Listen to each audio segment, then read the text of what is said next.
Hello everyone, once again, my name is Tony and welcome to my vlog. Alright, so for this video, what I'm going to share to you is on how you will apply in 5-1 Talk. So here it is. Ito yung backdraft ko. So I'm using this one every time meron akong mga class or I do have classes with 5-1 Talk. So Paano nga ba mag-start ng application sa 5-1 Talk? So first, I'm so sorry but this is really my first time to do vlogging. So, bali yung content is, wala pa talagang mga masyadong effect but I will learn on that. I'll try to search for that. But for now, I just want to make a short video on how you will start your application. Okay, first is you have to look at this. You have to fill in forms. So this one, number one, fill in form first. So bali, I inputted there my link, which all you have to do is to fill in the data like your name, your email address, your cell phone, and then if you do have Skype ID, much better siya. Okay, so that's the first thing that you need to do. Fill in form. So, for you to start your application sa 5-1-Talk. Okay? Then, second, after muna tawag nito, mag-fill in ng form, the next thing is someone or somebody from 5-1-Talk, an admin from 5-1-Talk will call you for this one, interview. So they will interview you on phone call. So that will be through phone call lang siya. So normally they would ask you what is your name, your work experiences. If you have ESL experiences, that is a plus point. But it is not necessary because during that time that I applied in 5-1 Talk, I don't have any ESL experience. So I don't have work experience in online job. So, ang ginawa ko lang talaga, I tried to apply, I fill in the form, and then in-interview ako. Then after ng interview, I was um, submitted. Submitted ba yung tawag nun? Or I was endorsed. Okay, I was endorsed to have a technical check. So, for the technical check, before, way back 2020, March, again, March 30, 2020, that was the day when I got hired. And then today is my first year sa 5-1 Talk. Yes. And then, what happened was, I passed the technical check. But before, okay lang kung yung PC mo is hindi siya high-end. Like, during that time, I was using Intel Celeриum. So that is the type of processor, Intel Celeриum. So that is, um, parang ngayon, hindi na talaga siya gaano ka-updated. So, we have new technical requirement. So, ito talaga yung kailangan nila. It's either i3 processor and then i5 processor. So these are the following processors that um, 5-on Talk normally requires. So if meron ka nito, okay ka na yan. Okay? Then next is external. Okay, external webcam. So what I'm using right now, the HP 1080 A4 Tech. I'm using it for almost 1 year na. So nabili ko siya.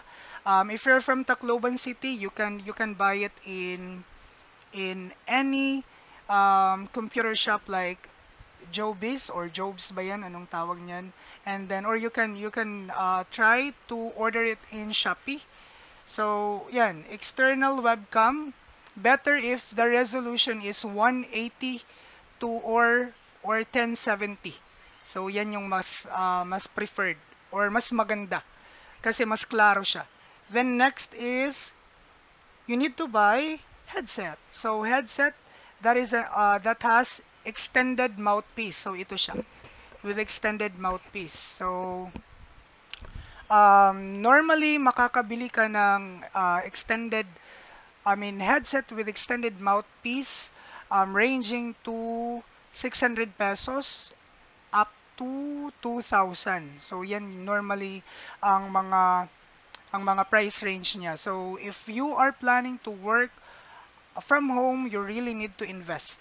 You really need to invest, but I'm pretty much sure na mababawi mo lang siya kasi in 5 on Talk, as long as you will do your job, you will perform accordingly, you will get paid with the exact amount or accordingly.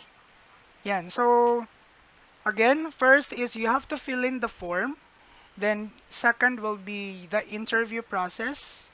Once you pass the initial interview, that is through phone call, you will be endorsed to technical check. So yan.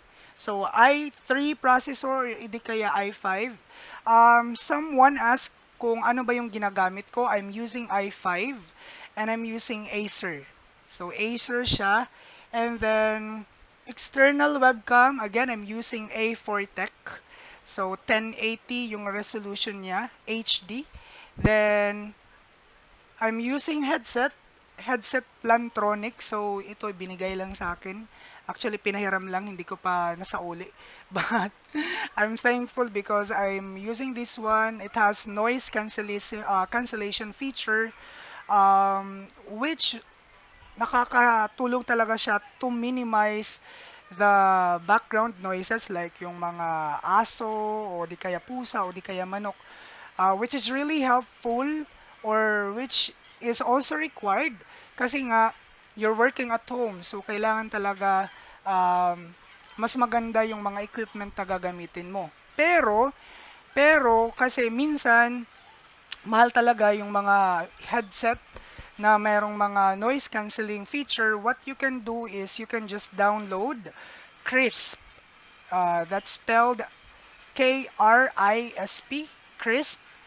You can have it for free, like I guess 1 to 2 months. I'm not quite sure kung ilang months talaga siya for free, but you can use that for the meantime. At least if by the time na maka gain ka na ng more income, you can just buy one headset na with noise cancelling feature. So yan yung ginawa ko.